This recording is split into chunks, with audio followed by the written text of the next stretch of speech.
السلام عليكم جاليال صدح مالin ka hor oo ku aadan 12 bisha September ee isla sanadkan aan ku jirno ayaa dawladda Mexico waxay soo bandhigtay dhacdo aad cajiib u ah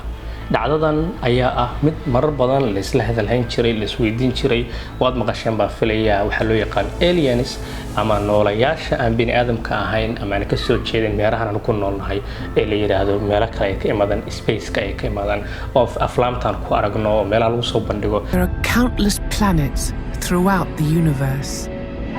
Astronomers think it's only a matter of time before some alien life forms are discovered. ayaan sida u sii fogeyna Mareykanka laftigooda ay lahaayeen waxaan nahaynaa ajsaam ama species ama walxa yar yar oo xayawaano ama noolayaal aan bini aadam ahayn ka hayno kuna dhaarteen laakiinse waxba ma aysan tusin Mareykanka dabcan laakiin saddex maalin ka hor dhacdadan idin sheegayo ka dhacday Mexico aqoonyahanka loo yaqaan Jamie Maussan oo ah mid ku takhasusay ama xildheera ku dheer ee baarista iyo dabagalka noolayaasha aan bini aadamka ahayn ama loo yaqaan alienska waxa loo yaqaan UFO ama unknown flying objects oo ah walxaha duulaya ee aan la garanayn cilmi baarahan Jamie Maussan oo dhaar ku hormaray golaha wakiilada ama golaha Congress-ka ee dalka Mexico ayaa soo gudbiyay laba boqos ay ku jiraan qalfoofta laba noole oo dhagaxoobay ama waxa loo yaqaan fossil fuel loo yaqaano yani noola intuu galay dhintay dhagaxoobay ka bacdi maadadan dietska intee korka ka martay oo kale ana sanado badan aan daxaloobin lafihiisan ay burburin bal dhagax isku bedel marka dambe oo marka la fiiriyo shakligiisa haduu shimbir ahaa haduu wuxuu ahaaba la helayo waan qiyaasayana marar badan sheekooyin caynkaas oo kala maqasheen waxay ugu dambeysay tii caan ka baxday gabadhi loo bixiyay Lucy ee laga helay dalkan dariskana Ethiopia oo la yiraahdo waa noolaha ugu fog ee bini aadam la helay fossilkiisa ama qalfooftiisa dhagaxooday ayna dadkan fossilka ka hadla ama dabagala aasaaska iyo asalka bini aadamka diinteena aan masuubka u ahayn ay yiraahdaan bini aadamtinimadu waxay ka bilaabatay Ethiopia hadaba dhiiranaantan oo Jamie Maussan iyo teamkiisa soo bandhigeen waxay sheeganayaan ayagu dhacdadan inay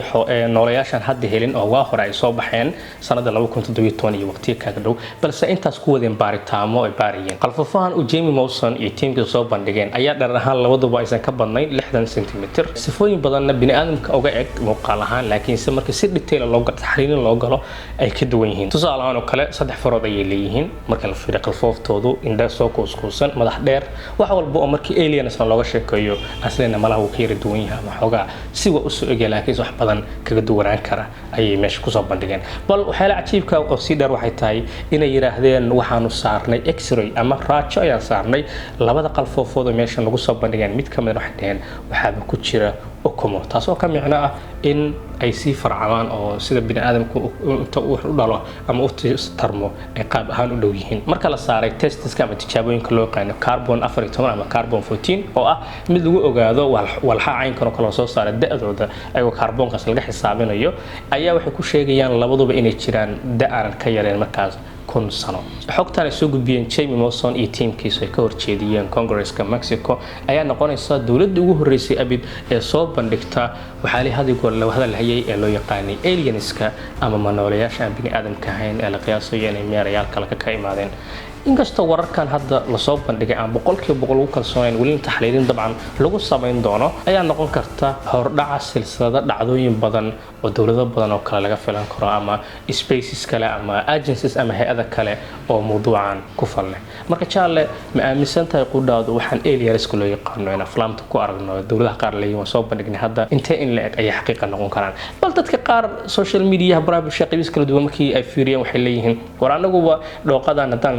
nuuradiyar soo qaadano waynu ka sameyn karnaa halka dadku badi si hadda u muuqato aysan aaminaadooda ku yara liidato leeyihiin waxay u yara egyihiin wax la soo dhoobay ee intee xaqiiqo in la eg ay dhan tahay dadka qaar ayaa si dhanka kale ku doodaya Mexico wada kale oo ay ku soo jirto malaayiin qof oo dalxiisayaal ah ay malaha raadinaysaa marka jaal adiga maxay kula tahay adigu ma aaminsantahay jiritaanka alienska waxa la mid ah bal aragtiina ila wadaaga aad baad ma santiin salaam alaykum